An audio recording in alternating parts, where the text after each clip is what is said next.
ఇచ్చట నదికి అమరజ అనే పేరు ఎలా వచ్చింది, అది ఎలా ఏర్పడిందో సెలవయ్యండి అన్నారు.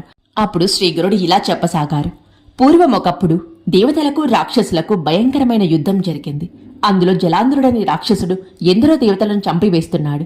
అప్పుడు దేవతలకు రాజైన ఇంద్రుడు మృత్యుంజయుడైన శంకరుణ్ణి దర్శించి, మహాదేవ, ఈ యుద్ధంలో దేవతలకే ఓటమి తప్పనట్లున్నది. అదేమి చిత్రమో కాని రాక్షసుల దేహాల నుండి కారిన రక్తపు చుక్కల నుండి వేలాదిగా రాక్షసులు పుట్టి ముల్లోకాలలోని దేవతలను సంహరిస్తున్నారు అని మొరపెట్టుకున్నారు. వెంటనే రుద్రుడు పట్టరాని కోపంతో రాక్షసులతో యుద్ధానికి సంసిద్ధుడయ్యాడు. కాని ఇంద్రుడు ప్రార్థించిన మీదట ఆ యుద్ధంలో చనిపోయిన దేవతలను బ్రతికించడానికి అమృత భాండం ప్రసాదించాడు. వెంటనే ఇంద్రుడు అది తీసుకువెళ్లి చనిపోయిన దేవతల మీద చల్లగానే వాళ్ళందరూ జీవించారు. చివరికి ఆ పాత్రలో మిగిలిన అమృతం కొద్దిగా భూమి మీద పడింది. అదే ఈ నది రూపంలో ప్రవహిస్తున్నది. అందుకే దీనికి అమరజ అనే పేరు వచ్చింది. అందువల్లనే సంజీవిని వంటి ఈ నీరు సర్వ పాపాలను నశింపచేయగలదు. ఇందులో భక్తి విశ్వాసం